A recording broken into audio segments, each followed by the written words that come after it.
Right sir. National interest exemption అని ఇంకొకటి చెప్పారు. సో ఏంటి అది ఓన్లీ నోబెల్ లారెట్స్‌కేనా? లేదంటే పెద్ద పెద్ద కంపెనీల వాళ్ళకేనా? అందరికి వర్తిస్తుందా అది? ఇది ఇంట్రెస్టింగ్ క్వశ్చన్ అడిగారండి. నేషనల్ ఇంట్రెస్ట్ వేవర్ అంటారు దాన్ని. నేషనల్ ఇంట్రెస్ట్ వేవర్ అంటే ఏమిటి అంటే, అమెరికా గవర్నమెంట్‌కి మీరు ఒకవేళ పనికి వచ్చేవాళ్ళు అవుతే, అంటే నోబెల్ ప్రైజ్, నోబెల్ లారెట్సే కాదు, ఎవరైతే వరల్డ్ ఫేమస్ సింగర్స్ ఉంటారో, వరల్డ్ ఫేమస్ ఆర్టిస్టులు ఉంటారో, వరల్డ్ ఫేమస్ స్పోర్ట్స్‌మెన్ ఉంటారో, ఆర్టిస్టులే కానీ లేకపోతే సైంటిస్టులే కానీ ప్రపంచవ్యాప్తంగా కొన్ని, ఇప్పుడు ఫర్ ఎగ్జాంపుల్ ఆర్టిఫిషియల్ ఇంటెలిజెన్స్లో మన దగ్గర కూడా కొన్ని ఇన్వెన్షన్స్ చేశారు. అలాంటి వాళ్లకు వాళ్ళు ఏం చేస్తారంటే, ఇప్పుడు మీరు మా దేశానికి, ఇప్పుడు ఫర్ ఎగ్జాంపుల్ ఏదైనా మీరు కోవిడ్ కనుక్కుంటారు, మీరు కొన్ని క్యాన్సర్ డ్రగ్స్ కనుక్కుంటారు. ఇలాంటి సైంటిస్ట్ ఎవరైతే ఉంటారో, ఇప్పుడు నాసా సైంటిస్టులు వాళ్ళు ఉంటారు కదా, వాళ్ళు ఎవరైతే దేశానికి ఉపయోగపడతారో వాళ్ళు ఏం చేస్తారంటే నేషనల్ ఇంట్రెస్ట్ వేవర్ అనేది ఇస్తారు. వేవర్ అంటే ఏంటి?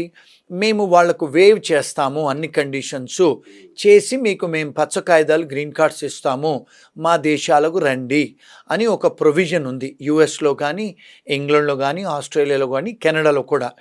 అంటే ఇప్పుడు ఫర్ ఎగ్జాంపుల్ మన దేశంలో కొంతమంది సినిమా యాక్టర్లు ఉన్నారు, షారూక్ ఖాన్ లాంటి వాళ్ళు, అమితాబ్ బచ్చన్ లాంటి వాళ్ళు కూడా గ్రీన్ కార్డులు ఇచ్చారు అమెరికా వాళ్ళు.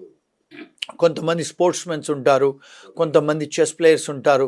అలాంటి వాళ్ళు వరల్డ్ ఫేమస్ ఎవరున్నా కూడా, ఇప్పుడు పద్మవిభూషణ్ అలాంటి వాళ్ళకు కూడా పిహెచ్డీలు చేసి, కొన్నిసార్లు పోస్ట్ డాక్టరేట్ చేసి సైంటిస్టులు కూడా అప్లికేషన్ పెట్టచ్చు. మా ఫర్మ్ నుంచి మేము అలాంటి వాళ్ళకు చాలామందికి ప్రాసెస్ చేశాము, ఇప్పించిన సంఘటనలు కూడా ఉన్నాయి. సో అది న్యాచురల్ కండిషన్స్లో, ఇది కాలమిటీ, నేషనల్ కాలమిటీ కదా ట్రంప్ అనే ఆయన. ఇప్పుడు నేషనల్ ఇంట్రెస్ట్ వేవర్ కింద వారు ఏమన్నారంటే, doctors, scientist case to case మేము డిసైడ్ చేస్తామని చెప్పారు. అది రెగ్యులేషన్స్ ఏం మార్చలేదు. సో డెఫినెట్గా ఎవరన్నా ఇంటర్నేషనల్ ఎక్లెయిమ్, నేషనల్ ఎక్లెయిమ్ అంటే ఇప్పుడు వరల్డ్ ఫేమస్ వాళ్ళు, నేషనల్ లెవెల్లో ఫేమస్ వాళ్ళు అప్లికేషన్స్ పెట్టుకుంటే అమెరికా వాళ్ళు గ్రీన్ కార్డ్స్ ఇస్తారు. అమెరికా కాదు, ఈవెన్ ఇంగ్లాండ్, కెనడా, ఆస్ట్రేలియా వాళ్ళు కూడా నేషనల్ ఇంట్రెస్ట్ వేవర్ అనేది ఉంది. ఏ కంట్రీకైనా పెట్టుకోవచ్చు, వస్తాయి కూడా. అయితే ఇదంతా చూస్తుంటే సార్, ఇది అమెరికాలో అమెరికన్స్కి ఉద్యోగాల పరిరక్షణ అనే పేరుతో వాళ్ళు ఇదంతా చేస్తున్నా, దీని వెనక ఇమ్మిగ్రెంట్స్ని భయపెట్టాలి, ఇమ్మిగ్రెంట్స్ని రాకుండా చెయ్యాలి అనే ఒక రాజకీయ వ్యూహమే ఉందనేది అందరూ అనుకుంటున్నమాట. ఏమై ఉంటుంది సార్ ఇది? ఇప్పుడు మేక్ అమెరికా గ్రేటు, లేకపోతే ఇప్పుడు మన దేశంలో కూడా అమెరికా ఫస్ట్, ఇప్పుడు మన ఇండియాలో కూడా మేక్ ఇన్ ఇండియా గ్రేట్ అని నినాదాలతో వస్తారు కదండి. ఈయన మేనిఫెస్టోలో ఏం చేశారంటే, ఈయన ట్రంప్ గారు మేనిఫెస్టోలో ఏంటంటే, మేక్ అమెరికా గ్రేటు, అమెరికాకే నేను ప్రొడక్షన్స్ అన్ని ప్రొడ్యూసింగ్ చేసే కంపెనీస్ అన్ని తీసుకొస్తాను, మన అమెరికన్స్కు ఉద్యోగాలు కల్పిస్తాను, అంటే వాళ్ళకు శాలరీస్ కూడా ఇంక్రీజ్ చేస్తాను, ట్యాక్స్ ఎగ్జంప్షన్స్ ఇస్తాను. అంటే గతంలో చూసుకుంటే అమెరికాలో ఇన్కమ్ ట్యాక్స్ లేదండి. యాక్చువల్గా టారిఫ్స్ మీదనే ఆ కంట్రీ నడిచేది సెకండ్ వరల్డ్ వార్ అప్పుడు. సో తర్వాత ఇన్కమ్ ట్యాక్స్ అనేది తీసుకొచ్చారు అమెరికాలో. సో ఆయన ఏం చేశారంటే, ఆయన అడ్వైజర్స్ గతంలో మరి కంట్రీ టారిఫ్స్తోనే నడిచింది కదా, మరి ఇన్కమ్ ట్యాక్స్ ఎందుకు వెయ్యాలి మన ప్రజల మీద అనే నినాదంతోనే వచ్చారు. అందుకని వారు టారిఫ్స్ వేస్తున్నారు, అమెరికన్స్ని గ్రేట్గా చెయ్యాలి, అమెరికన్స్కే ఉద్యోగాలు ఇప్పించాలని ఒక నినాదంతో వచ్చి వాళ్ళు గెలిచారు ట్రంప్ గారు. రెండోది ఏంటంటే, అమెరికాలో అండి ఇప్పుడు చూసుకుంటే చాలామంది ఇల్లీగల్ ఇమిగ్రెంట్స్ ఎక్కువైపోయారు, లక్షలలో కోట్లలో ఇమిగ్రెంట్స్ అయిపోయారు. ఇప్పుడు మెక్సికన్సే కానీ, సౌత్ అమెరికన్సే కానీ, చైనీస్ వాళ్ళు కూడా చాలా ఇల్లీగల్ ఇమిగ్రెంట్స్ ఉన్నారు, ఇండియన్స్ కూడా ఉన్నారు, చాలామంది ఉన్నారు. సో ఇప్పుడు వాళ్ళందరినీ కూడా టార్గెట్ చేసి, వాళ్ళందరినీ కూడా అరెస్ట్ చేసి వాళ్ళు ఎక్స్పెడైటెడ్ రిమూవల్ చేస్తున్నారు, అంటే డిపోర్ట్ చేస్తున్నారు. అంటే చాలామందికి ఇప్పుడు ప్రతిరోజు, నిన్నగాక మొన్న కూడా వాళ్ళు ఇప్పుడు చైనీస్ రెస్టారెంట్స్ మీద దాడి చేస్తున్నారు, అంటే రేడ్స్ చేస్తున్నారు. రేడ్స్ చేస్తే ఇమిగ్రేషన్ పోలీస్ వాళ్ళకి రిఫ్రిజిరేటర్లలో పాస్పోర్ట్లు దొరుకుతున్నాయి, దొంగ పాస్పోర్ట్లు, దొంగ డ్రైవింగ్ లైసెన్స్లు, దొంగ ఐడి కార్డులు, అన్నీ దొంగ దొరుకుతున్నాయి. మరి వాళ్ళు ఏం చేస్తున్నారంటే, ఇప్పుడు అన్ని చైనీస్ రెస్టారెంట్ల మీద రేడ్ చేస్తే అమెరికా మొత్తంలో దానికి మనీ లాండరింగ్ కూడా చేస్తున్నారు చైనీస్. మనీ లాండరింగ్ కాకుండా even drug offences, drug trafficking drug cartels కూడా ఉన్నాయంట. ఇప్పుడు విపరీతమైన అంటే క్రైమ్ బయటపడుతుంది. గతంలో వీళ్ళు ఏమనుకునే వాళ్ళు అంటే ఈ డ్రగ్ కార్టెల్స్ అంతా కూడా సౌత్ అమెరికన్సే చేస్తున్నారు అనుకునేవాళ్ళు, కానీ ఇప్పుడు చూస్తుంటే చైనీస్ వాళ్ళు కూడా చేస్తున్నారు. మరి ఇప్పుడు లీగల్ ఎన్ఫోర్స్మెంట్ ఎక్కువ అవుతుంది, వాళ్ళందరినీ పట్టుకుంటున్నారు ఇప్పుడు. అంటే ఒక్క ఇండియన్స్ టార్గెట్ ఏం లేదండి అక్కడ, ఎందుకంటే ఇండియన్స్ కూడా కొంతమంది ఉన్నారు మన వాళ్ళు, అంటే గుజరాతీసు, పంజాబీసు, కొంతమంది తెలుగు వాళ్ళు, సౌత్ ఇండియన్స్ కూడా ఇల్లీగల్ గా రోడ్ అంటే క్రాస్ ఉన్నారు. సో అంటే స్టూడెంట్సే కానీ H1B వాళ్ళని ఎందుకు తను తీసుకున్న డిసిషన్స్ ఎఫెక్ట్ అవుతున్నాయంటే 70+% మన ఇంటర్నేషనల్ స్టూడెంట్స్ ఇండియన్సే, అంటే డబ్బు ఖర్చు పెట్టుకొని చదువుకోవడానికి పోయిన వాళ్ళు, తర్వాత కాస్త చైనీస్, వేరే కంట్రీస్ వాళ్ళు.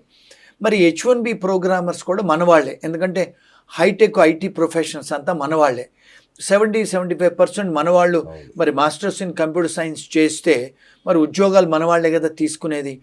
రెండోది ఏంటంటే మనం అర్థం చేసుకోవాల్సింది, మోర్ దెన్ 70% ఐటీ కంపెనీస్ మన ఇండియన్సే రన్ చేస్తారండి. ఐటీ ప్రొఫెషనల్స్ కూడా మోర్ దెన్ 70% మన వాళ్ళే ఉన్నారు. సో టెక్నాలజీ వర్కర్స్కి ఏదన్నా డెసిషన్ తీసుకుంటే మెజారిటీ ఎఫెక్ట్ అయ్యేది మన ఇండియన్స్కే. సో మన మీడియా వాళ్ళు, మన పాలిటీషియన్స్, మన వాళ్ళు అందరూ ఏమనుకుంటారంటే ఇండియన్ టార్గెట్ చేస్తున్నాడా అని ఒక క్వశ్చన్, ఎందుకంటే ఎఫెక్ట్ మన మీద ఎక్కువ పడుతుంది. ఎగ్జాక్ట్లీ. ఇంకోటి మోడీకి ఆయనకు మధ్య కూడా కొంచెం చెడినట్టు కనబడుతుంది. ఒకప్పుడు మంచి ఫ్రెండ్స్ లాగా ఉండేవాళ్ళు, ఇప్పుడు కొంచెం చెడినట్టు కనబడుతుంది. అంటే ఈయన ఏంటంటే మా అధ్యక్షుల వారు, ఆయనకి ఎవరు ఫ్రెండ్స్ లేరు, ఆయనకి ఎవరు ఎనిమీస్ లేదు. ఆయన ఓవర్నైట్ డిసిషన్ తీసుకుంటారు. ఆయనకి ఇష్టం లేకుండా ఎవరైనా ఏదైనా చేస్తే డిసిషన్ తీసేసుకుంటారు ఆయన. ఎందుకంటే ఆయన వాళ్ళ పార్టీ వాళ్ళని కూడా సంప్రదించారు ఆయన. ఎందుకంటే ఆయన మొదటి నుంచి రాజకీయవేత్త కాదు, వ్యాపారస్తుడు. ఒక కౌన్సిలర్ అయింది లేదు, ఎమ్మెల్యే అయింది లేదు, ఎంపీ అయింది లేదు. ఆయనే నేరుగా 2 సార్లు ప్రెసిడెంట్ అయ్యారు ఆయన. మరి ఆ మెచ్యూరిటీ, ఆ బిజినెస్ మ్యాను, ఆయన richest man in the world కదా, ఆయనకు ఆయన లెవెల్లోనే చేస్తారు. సో రాజకీయ పరంగా అడ్వైజులు తీసుకొని ఆయన దగ్గర ఎవరైతే అడ్వైస్ తీసుకొని డెసిషన్ తీసుకోరు వారు. సార్ ఇప్పుడు ఫెడరల్ కోర్ట్స్లలో చాలా వాటిల్లో కేసులు పడ్డాయి కదా ఈ $1,00,000 ఇష్యూ మీద.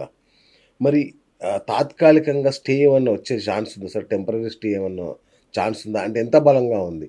అందరూ వెయిట్ చేస్తున్నారు దానికోసం. డెఫినెట్గా వస్తుందండి. అంటే నా వ్యూ అది. ఎందుకంటే ఈ ఫ్యాక్టర్స్ జడ్జెస్ అన్ని చూస్తారు, అంటే రాజ్యాంగ పరంగా చేస్తున్నారా.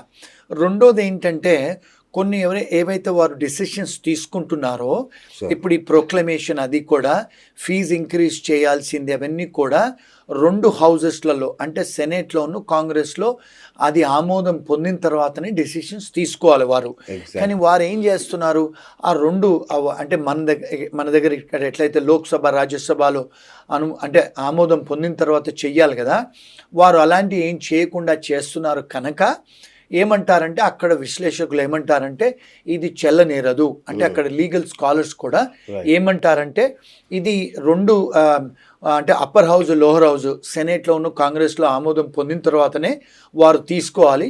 చాలా మటుకు వారు డిసిషన్స్ ఏదైతే తీసుకుంటున్నారో అందులో ఆమోదం పొందకుండానే తీసుకుంటున్నారు కనుక చెల్లనేరదని కొంత విశ్లేషణ. ఎందుకంటే గూగుల్, మైక్రోసాఫ్ట్ లాంటివి అనుకోండి, $1,00,000 కట్టి తెచ్చుకుంటారు వాళ్ళు ఎంప్లాయీస్ని, ఎంతమంది అంటే తెచ్చుకుంటారు.